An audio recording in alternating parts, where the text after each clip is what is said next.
Ele nasceu em Sousa, está morando em João Pessoa desde 1999, tem um trabalho de pesquisa sobre armas e armadilhas, né, que influencia e exerce nos demais seres, inclusive o próprio homem.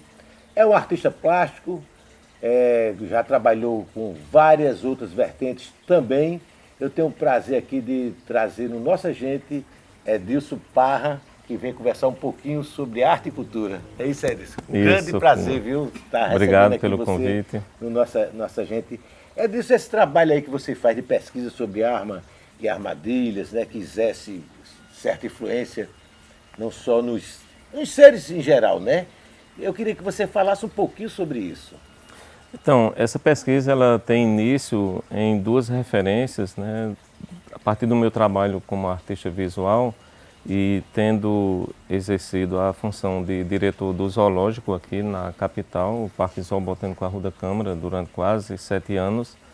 Então, no convívio com os animais e entendendo um pouco como é que se desenvolve essa dinâmica, desde as pessoas que campeiam capturando animais silvestres, participam das feiras para comercializar esses animais, também a caça, a pesca. Uma outra referência, meu pai, que era caçador, e o seu pai, né, consequentemente o meu avô, enfim, toda essa história, ela terminou culminando para me influenciar nessa pesquisa. Coisa interessante. Só abrindo um parênteses, você acha que as leis em relação a isso, ela deixa a desejar? Muito. Muito, né? Tanto é que a Paraíba faz parte do roteiro do tráfico internacional de animais silvestres. Olha só que coisa interessante. Tem você agora falando nisso aí, me veio uma coisa aqui na mente. O arribaçã, por exemplo, né? A arribaçã que é uma ave que vem da África, né? Ela vem exatamente para dar cria aqui no sertão e volta aqui. Então as pessoas aproveitam para caçá-las. Caçá-la, coletar ovos. Coletar ovos e tal. Para isso tem acabado, exterminado com a espécie, de certa forma, não? Não exatamente exterminado, mas termina contribuindo muito para a possibilidade de ser uma espécie em extinção futuramente. Né? Existe que coisa esse interessante, risco. cara, esse trabalho teu. Né? E você coloca isso também dentro da tua própria arte, né? Você como um artista plástico que trabalha com pintura, escultura, desenhos, né? Objetos, enfim. Você traz essa sua pesquisa também para a sua própria arte? Exatamente, eu desenvolvo a pesquisa em feiras de animais silvestres, principalmente aves, em várias cidades na Paraíba e até em outros estados. E a partir dessa pesquisa, a gente vai encontrando dados bem interessantes. Por exemplo, a questão de gênero. É praticamente zero a presença de mulheres nesse tipo de atividade. Ela se dá muito mais com os homens e até com crianças. Também uma outra característica dessa pesquisa é o fato de que existe uma linha de produção. Desde as pessoas que produzem as gaiolas ornamentais, às vezes até com a identificação, o nome daquela pessoa que cria determinadas aves e assim por diante, né? Tem pessoas que fazem dessa captura de animais também meio de subsistência, pessoas que residem em outros estados e se dirigem para as feiras de estados vizinhos somente para comercialização. Olha que loucura isso, pois né, rapaz? Que coisa. Ô Edilson, você é uma pessoa também que você é graduado em filosofia, não é isso? Isso. Graduado em filosofia, também isso aí contribui para o seu trabalho artístico, cultural? Sim, contribui, porque no final das contas tudo passa por diversas reflexões. Uma delas que isso também fundamenta a pesquisa, e isso é um entendimento, inclusive no campo acadêmico, é que não existe obra sem pesquisa. Sim. Por exemplo, até o surgimento da arte contemporânea, ou um pouco mais atrás da arte moderna, o artista era compreendido como tal a partir do seu domínio das técnicas, do desenho, da pintura, da escultura. E com a arte contemporânea, que aí muitas vezes o artista nem é necessário que domine essas diversas técnicas, quem de fato domina ou as domina e não tem uma pesquisa, não tem um lastro, uma fundamentação do seu trabalho, torna-se apenas uma pessoa virtuosa, domina determinada técnica, mas não tem a obra. Não tem a obra. Pois é, então... É interessante isso, bastante interessante. E você tem alguma previsão, algum Porque você trabalha em vários setores, né? Tipo, em objetos, né? Escultura, pintura, desenho, né? Isso. De certa forma é uma coisa bem eclética, né? O seu lado como artista plástico. E o que é que te define nesse contexto todo aí? O que é que você mais se identifica nesse contexto como artista plástico? A reflexão sobre esses diversos temas né? e as obras que dialogam com eles, né? Isso porque, por exemplo, quando eu encontro uma gaiola, e hoje eu já não estou mais produzindo com esses objetos, eu já estou numa outra reflexão sobre o meu trabalho, mas quando eu estava produzindo obras, por exemplo, utilizando uma gaiola, eu pensava, por exemplo, na história de tudo que era constituinte daquele objeto até resultar na obra de arte. É isso que constitui a carga histórica daquele objeto e, no final das contas, o observador visita uma exposição e, quando se depara com aquela obra, às vezes ele não entende o que é que está ligado, né, àquele processo. É comum a gente ouvir até pessoas dizer, mas isso é uma coisa tão simples, eu também faria. E não é bem por aí. O que ocorre é que uma obra, quando ela tem potência, essa potência se evidencia justamente pelas diversas camadas que o artista consegue... interpretação da leitura mesmo. Interpretação, né? Da leitura, pois é. Por exemplo, quando eu falei que a reflexão é um dos elementos principais, quando se fala de armas e armadilhas, aí a gente pensa que isso talvez esteja um pouco distante da nossa realidade. Mas se a gente observar, uma conclusão que eu chego a partir dessas diversas observações e a partir dos pensamentos sobre a minha produção e sobre a realidade, porque a arte contemporânea tem essa característica de se confundir muito com a realidade, muitas vezes até com a própria vida do artista. E aí uma das questões é, por exemplo, o que é que sustenta a paz no mundo? A gente pensa que é um acordo de paz, mas não é. O que sustenta, na verdade, é o chumbo. Basta a gente ver, por exemplo, quando ocorre uma greve das polícias. A gente teve há uns 3, 4 anos greve, por exemplo, na Bahia, em Pernambuco, a gente viu o caos que se instalava. Então esse acordo de paz, ele é muito relativizado, justamente por isso, porque eu faço até essa pergunta, se retirarmos as instituições de controle social, as instituições que mantêm essa paz, a que grau de barbaridade nós somos capazes de retroagir? Verdade. Né? Uma outra reflexão, por exemplo, hoje se discute muito o veganismo. Pessoas que optam, né, por uma dieta que da qual não participa a carne, né, dos animais, enfim. E aí a gente pensa que a humanidade evoluiu, no sentido de que não é tão bárbara quanto há 500 anos, 1000 anos atrás. Mas aí eu digo, não, a gente só delegou para terceiros o papel sujo de ir lá caçar e matar. Porque praticamente toda a família tem um naco de carne na geladeira. É verdade. Então, entende? São essas várias reflexões que estão relacionadas, né, com a forma como nos relacionamos com as outras espécies.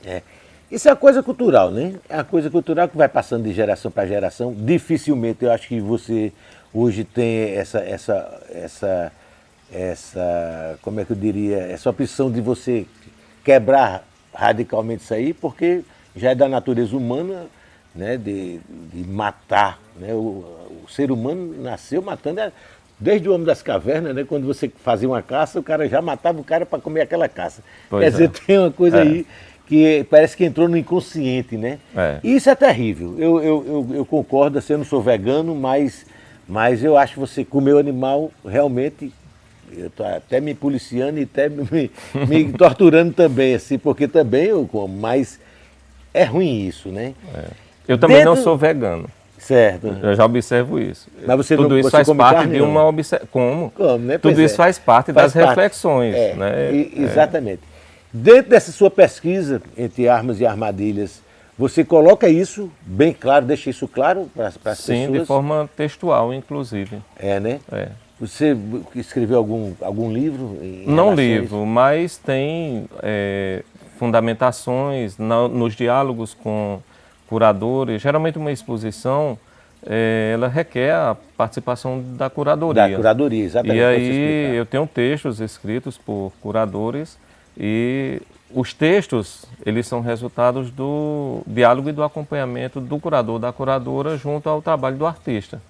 Então, ele acompanha um pouco o período de produção, dialoga a partir justamente do que é que norteia a produção do artista ou da artista, e a partir disso é que eles escrevem o texto. Então, essas reflexões estão situadas, né, Eu acho isso material. fantástico, bicho, é uma tese, né? Pois é. É uma tese que você deveria até pensar em colocar isso em livro, né? E contextualizar. Pois é. Mas enfim, quando você dialoga com a curadoria dessa, certo? As pessoas como é que veem o seu trabalho?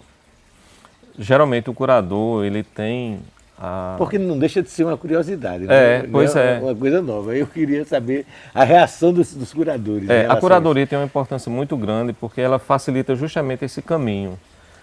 Através do texto, nem sempre há necessidade de você olhar a obra e ter um texto acompanhando para que se compreenda. Sim. Qual é a discussão, a reflexão. Muitas vezes a obra é muito simples e é o que está dado ali ao olhar.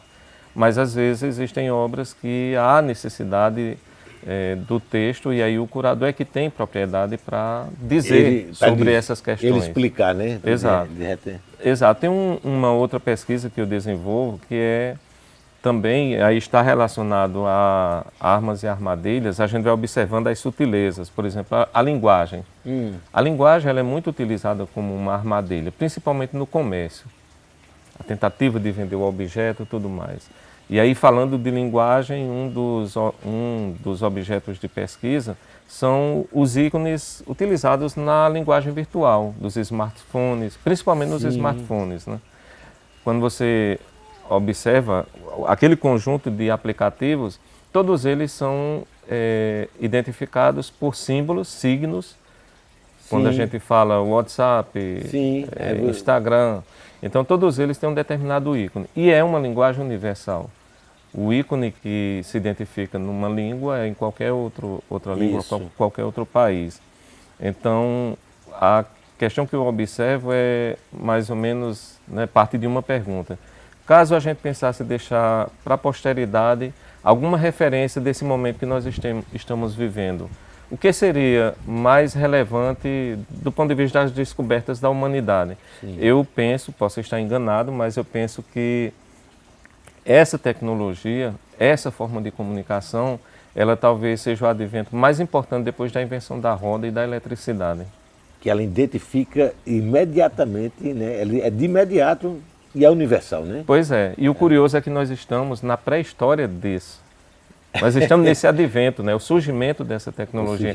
E aí eu denomino as obras que fazem parte desta série de ícones da pré-história virtual, porque nós estamos escrevendo esse surgimento. Exatamente. É o começo de tudo, né? Pois é. Então eu represento esses ícones voltando para o passado, que é onde começam os primeiros registros da história da humanidade, que são as inscrições rupestres. Através dos pigmentos, nas cavernas, ou não, pode ser em áreas externas. A Paraíba é muito rica em sítios onde se encontra inscrições rupestres, e aí eu utilizo a pedra, faço em baixo relevo a representação desses ícones que estão nos smartphones e preencho esses sulcos feitos na pedra com metal. E aí é a representação, né, digamos assim, que pode ficar para a posteridade. Entendi. A matéria-prima que você utiliza, a principal, é a pedra? A pedra e o metal, o ferro. A pedra e o metal. Isso. Né? Eu vi alguns trabalhos seus, tem até uma coisa bem interessante, misturando instrumentos com gaiolas, não é isso? Isso. Pois bem, essa série eu denomino de ode, que aí tem uma outra denominação também, que é o título desse projeto, que é Ditirambos, e aí dialoga também com a filosofia. Porque Ditirambos, a denominação está relacionada a uma ode composta por instrumentos musicais, cânticos e faunos, né? Coisas mais relacionadas ao imaginário. E também desde o período em que a humanidade adquire consciência e se distingue das demais espécies. É a tomada de consciência, isso que nós somos hoje enquanto humanidade. E curiosamente, nesse período, por ocasião desse advento, é onde se começam os primeiros sacrifícios de animais para comemorar essa ascensão em relação às demais espécies. Que coisa interessante. Está lá no Neolítico. Né?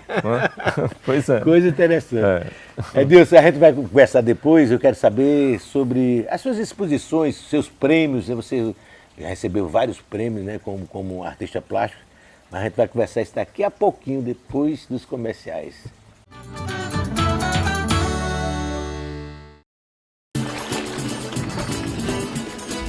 Imagine suas férias onde o sol nasce primeiro, com história, fé e cultura e forró o ano inteiro. De um povo acolhedor, como nunca se viu na vida. Faça logo suas malas e vem-se embora pra Paraíba.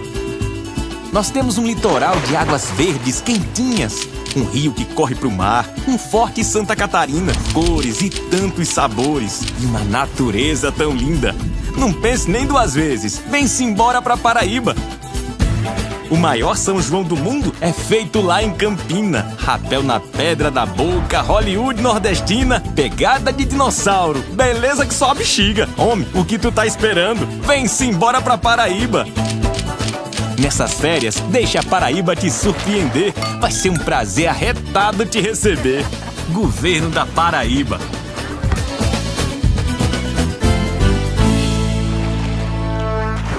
Bom dia, boa tarde, boa noite para você que está me assistindo. Hoje vamos falar sobre um fenômeno que vem se alastrando em proporções avassaladoras. Tudo começa com um simples transmissor.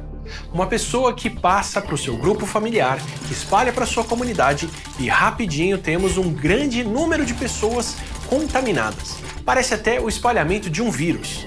E na verdade, esse fenômeno é uma espécie de vírus. Eu estou falando das fake news em um processo eleitoral. Essa divulgação de boatos e notícias falsas é letal para a democracia. Acaba com a reputação de pessoas idôneas, esconde a verdade sobre candidatos mal intencionados e no final todo mundo leva tempo para se curar dos efeitos. Então vamos combinar o seguinte? Tudo que você receber, verifique, confira a fonte, consulte as agências de checagem. Quem espalha fake news prejudica outras pessoas, a si mesmo e pode estar cometendo um crime. Se for fake news, não transmita. Justiça eleitoral, a justiça da democracia. Você quer contribuir para melhorar nossa João Pessoa? A sua ideia pode fazer parte de uma lei da cidade. Conheça o E-Democracia, o portal de participação popular da Câmara Municipal, em que cada cidadão pode contribuir perguntando, opinando e dando sugestões para novos projetos de leis. Acesse edemocracia.joaopessoa.pb.leg.br. E-Democracia, sua participação melhora a nossa cidade. Câmara Municipal de João Pessoa, a Casa do Povo. Nossa gente voltando com Edilson Parra, esse grande artista plástico que nos orgulha aqui na Paraíba. E Edilson, você é um artista que já foi premiadíssimo, tem vários prêmios, inclusive internacionais também, né? Eu queria que você falasse um pouquinho disso, esse currículo de exposições que você fez por aí afora, né? Teve inclusive algumas coisas, teve aquele projeto Cumplicidade que você expôs em Portugal. Isso. Teve exposições também na França, na Alemanha, não é isso? Argélia, se eu não me engano.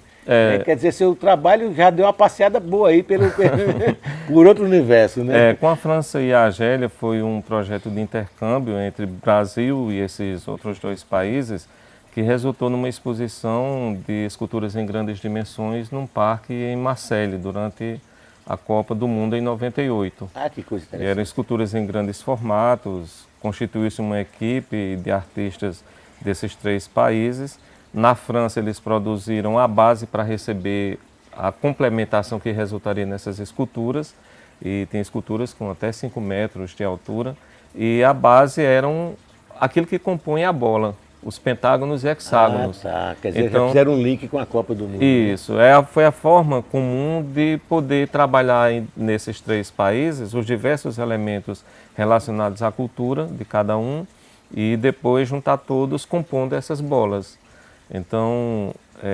Coisa interessante, muito bom, muito bom. Pois e é. você mandou esse material para lá? Como é que foi a história? Sim, eu, assim como outros artistas, teve também a participação de jovens que estavam ligados a determinadas instituições, né, que desenvolvem um trabalho social, e aí esses jovens também participaram compondo os vários gomos, né, que são pentágonos e Sim. hexágonos, que depois foram incorporados a essa estrutura de metal. Então foi esse trabalho, né? Muito interessante. É. Já em Portugal foi através do Cumplicidade? Foi o projeto Cumplicidades, envolveu também diversos artistas, enfim, e resultou em exposição coletiva na cidade do Porto, né? Você tem um currículo enorme de exposições por esse Brasil afora, né? E também a exposições internacionais. E a última qual foi? A última foi, fora da Paraíba, foi no Centro Cultural São Paulo, foi também um edital de seleção, e um edital muito concorrido. É um caminho muito difícil de ser percorrido, basta a gente observar quantos artistas do Nordeste participam ou são selecionados nesses editais, e eu tive essa feliz surpresa Coisa de boa, ser né? selecionado. Um reconhecimento. Realizei uma exposição individual, e é muito bom porque você dialoga com outros artistas que estão produzindo em outros estados. O Evandro Prado, que é um amigo, um artista do Mato Grosso, tem um trabalho muito consistente e reside em São Paulo. Participei da exposição no mesmo período que ele também havia sido selecionado para realizar uma outra individual simultaneamente, né? Então, Certo. Você, desde 2013, é gestor de artes visuais da FUNESC e tem feito um trabalho muito primoroso, as pessoas têm reconhecido bastante o seu trabalho. Eu queria que você falasse um pouco sobre isso, né? Como você vê esse segmento tão importante que a Paraíba tem esse reconhecidamente, talvez seja um dos melhores estados, um dos maiores estados que tem tantos artistas, né, plásticos, que a gente tem um potencial aqui grande, né? Você como gestor, né, das artes visuais, como é que você vê o atual momento das artes plásticas aqui na Paraíba? Olha, uma primeira observação que eu faço é justamente a sensibilidade dos gestores, dos presidentes, mulheres e homens que passaram pela Fundação Espaço Cultural, e aí eu falo desses 10 anos, 9, 10 anos que estou na Fundação Espaço Cultural, justamente confirmada através dos projetos que a gente sempre apresentou e foram muito bem recebidos. Com ênfase justamente agora, e aí eu faço um agradecimento aqui ao Pedro Santos, ao governo do estado pela sensibilidade, como tem recebido as propostas dessa linguagem, né, artes visuais, de modo que o investimento, por exemplo, de 2022 foi triplicado em relação aos anos anteriores. E Quer dizer, deu um salto qualitativo aí, né? Muito grande. E isso é uma alegria muito significativo para a gente, porque nós iniciamos essa entrevista falando justamente da minha condição como artista. Isso. E aí, estando numa instituição pública, instituição de governo, é necessário que a gente chegue e entenda essa atribuição, essa responsabilidade, como aquilo na condição de que quem está de fora. Porque quando eu era artista, não estando na gestão pública, eu sei das dificuldades que enfrentei e como não havia praticamente nenhum tipo de investimento. Eu digo até que hoje a facilidade é muito grande justamente pela disponibilidade de recursos e das ofertas que ocorrem, principalmente através de editais. Agora, em 2022, nós selecionamos 8 artistas da Paraíba e... Vou fazer uma exposição coletiva. Uma exposição coletiva que se encerrou agora dia 11 na Galeria Arquide Picado, e trabalhamos de modo que possibilitasse a participação de artistas, inclusive do interior do estado, porque geralmente os recursos tendem a se concentrar na capital. Edilson, qual o critério que vocês utilizam, né, na escolha desses artistas, por exemplo?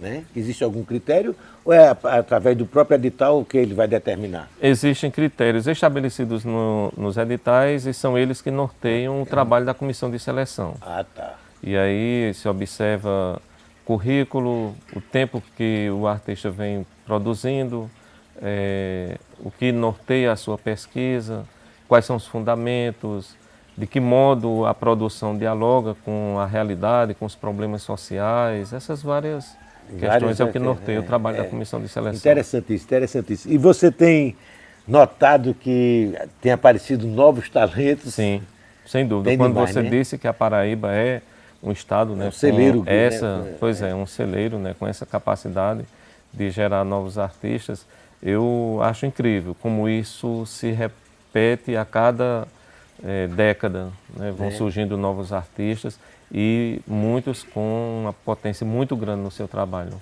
Que coisa boa, né, rapaz? Isso aí não é só nas artes plásticas, não, viu? É na música, na literatura, no cinema, né? No teatro.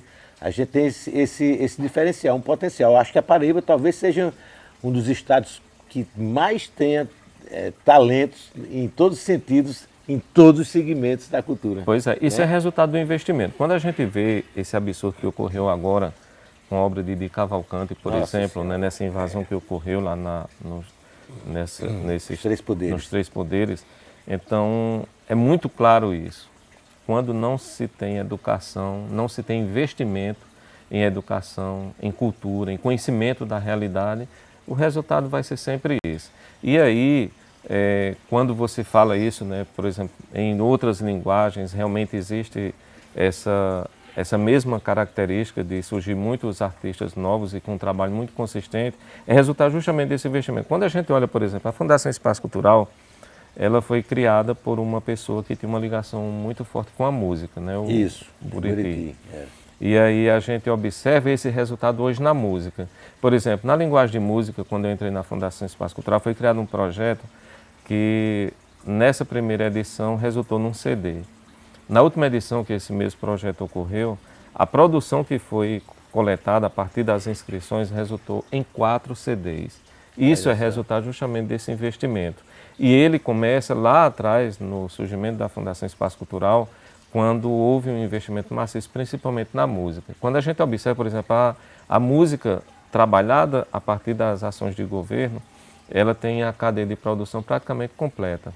Vai desde a Escola de Música, que é uma instituição independente, mas está ligada à Fundação Espaço Cultural, e aí passa por todo o processo, até a loteria. Aí tem a Orquestra Sinfônica Jovem, que é uma referência, a infantil, pois é, a produção de instrumentos e até a orquestra, que é onde se exibe o resultado dessa produção, a sala de concertos. Então, se investir dessa forma em todas as linguagens, o resultado vai ser sempre esse. Né? Isso é que é importante. Bom, você está com o projeto de fazer uma nova exposição, quando é que vai ser isso? Então, a previsão é para abril. Vai ser aqui mesmo, João Pessoa? Não, vai ser no Centro Cultural do Banco do Nordeste. Sim. Em Souza e possivelmente em Fortaleza. E não vai fazer aqui não, rapaz? Tem que fazer aqui. Eu realizei uma exposição no final da pandemia na Usina Cultural Energisa. Certo. É uma exposição que foi pouco visitada porque estava justamente nessa condição. Nessa época, exatamente. Então se deu mais de modo virtual e o mais é porque no finalzinho, nos últimos dias, ainda abriu para visitação presencial, mas com um número muito limitado, aqueles cuidados que eram necessários a partir da flexibilização. Então está na hora de você fazer de novo, repetir essa exposição para que as pessoas tomem conhecimento, né? Pois é. Porque uma coisa é você ver no virtual, né? Você vê no virtual, outra coisa é você ver no presencial, né? É bem diferente. Então, eu sugiro que você faça aqui também de novo, né? Vamos fazer. Isso está previsto para abril? Abril, lá em Souza. Em Souza. Depois de Fortaleza. Fortaleza ainda com data para definir. Mas aprovado e com data para definir também João Pessoa, viu? Estou cobrando aqui a disso. Vamos lá. Eu acho que é importante. Aí você, nessa exposição, você já tem o material formado? Já tá... Tem, boa parte das obras já estão preparadas, já estão prontas. A maior parte é objeto, tem algumas instalações. E hoje eu venho desenvolvendo eu diria que assim, eu estou sabotando o meu trabalho, eu sempre digo isso, porque uma coisa que tem me inquietado bastante é a produção de obras tomando como base a ressignificação de objetos. Isso é o que sempre esteve presente na minha produção. E tenho refletido muito nesse sentido, pensando em produzir obras que não resultem desse processo, sejam tomadas a partir da matéria-prima que não tem nenhuma história, nenhuma carga histórica. Essa matéria-prima você vai buscar onde? Aí, em qualquer local? Qualquer local. Desde um lixo até alguma coisa? O lixo já tem, Você- já são objetos já com são uma objetos, história. né? Eu diria que são, por exemplo, nós estamos vendo uma cadeira. Então Certo. a cadeira, ou ela é de metal, de madeira, digamos, Sim. as mais comuns. E aí o metal que está ali presente, ele já tem uma forma, e essa forma é o que tem a carga histórica, é o que está situado em determinada época. A madeira, de acordo com como ela é cortada e trabalhada, diz também dessa época. A cadeira Luiz XV, por exemplo, os pés são muito Quando característicos. você vai fazer uma obra, você visualiza ela antes ou você vai na intuição de fazer, né? Essa pergunta é muito boa, porque eu sempre me pergunto, às vezes, quando a obra já está pronta, eu fico tentando lembrar do momento em que ela não existia não nem no existe. campo da ideia. Isso. E muitas vezes é difícil entender, mas eu diria que ela acontece meio como um interruptor, que acende e a gente não sabe quem é que acende, mas ele É a intuição, né? é, É a se dá um pouco nesse sentido. É bem intuitivo. É muito difícil você pensar que a obra... Muito difícil pensar, não. Eu diria que é um processo difícil de se realizar, pensar a obra como algo, eu vou fazer tal coisa. Não.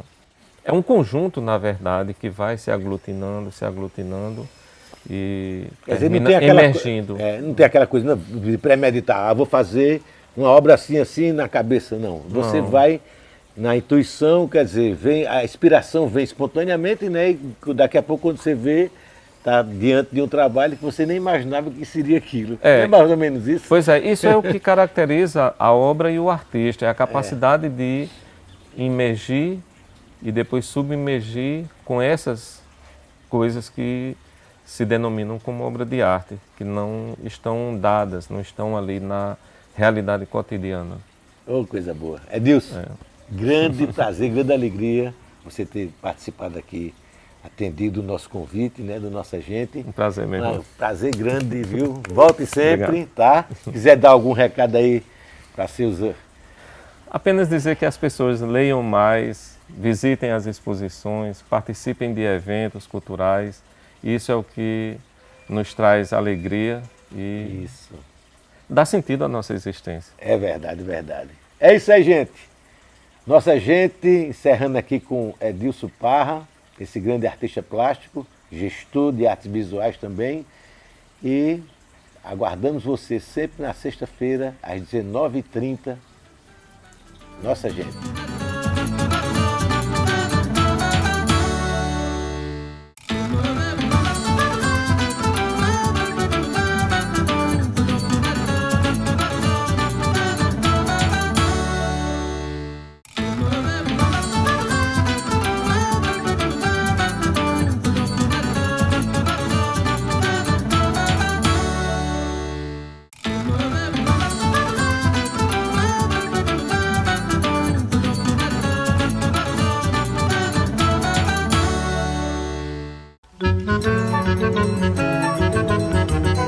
A Câmara Municipal de João Pessoa apresenta. Fala, cidadão, qual a função da Câmara dos Vereadores? Você sabe dizer quais são as funções da Câmara dos Vereadores de João Pessoa? Muita gente não sabe quais são as funções da Câmara dos Vereadores de João Pessoa. Não sabem diferenciar a Câmara da Assembleia Legislativa ou mesmo da Câmara dos Deputados ou do Senado Federal. Muitas vezes confundem o que é dever da Prefeitura com o que é dever da Câmara dos Vereadores. E para comprovar se realmente existe tanta dúvida e confusão, nada melhor do que perguntar para os moradores da cidade o que eles pensam. Câmara Municipal, é lá que se cria o novo, lugar onde se dá aval e ainda é a casa do povo. Sobre a Câmara dos Vereadores, eu acredito que seja algo que seja para fortalecer a população, né? Tipo, no sentido de os vereadores têm que se juntar para crescer mais a cidade. A Câmara dos Vereadores, eu acho que tem que ter esse olhar. Eu acho que nossos 27 representantes têm que ter esse olhar para a nossa cidade, para estar, claro, vendo as parcerias com o governo do estado, com o governo municipal, para ver que cada vez mais essas coisas da Câmara Municipal estarem avançando, né? Eu digo essas coisas da Câmara Municipal, mas nossos vereadores e vereadoras. Apresentar projetos para facilitar a abertura de negócios. Eu acho que os vereadores deveriam trabalhar assim, incansavelmente, né? Porque eles trabalham incansavelmente atrás do voto. Então trabalhe também para a segurança, para a limpeza, desenvolvimento da cidade, tá entendendo? Responda o nosso voto. Projetos para criar infraestrutura, para atrair investimento e para facilitar a abertura de novos negócios para oferecer emprego a essa massa de jovens que está aí sem esperança, principalmente jovens da periferia. Como a gente pode ver, tem muita gente que não sabe ao certo quais são as funções da Câmara dos Vereadores de João Pessoa. E olha, isso é comum. A literatura sobre esse tema mostra que é assim no Brasil todo. Então o desafio é informar as pessoas, porque quando elas ficam sabendo podem cobrar, podem exigir mais e podem também ajudar a Câmara dos Vereadores a desempenhar o seu papel que é tão importante para a comunidade.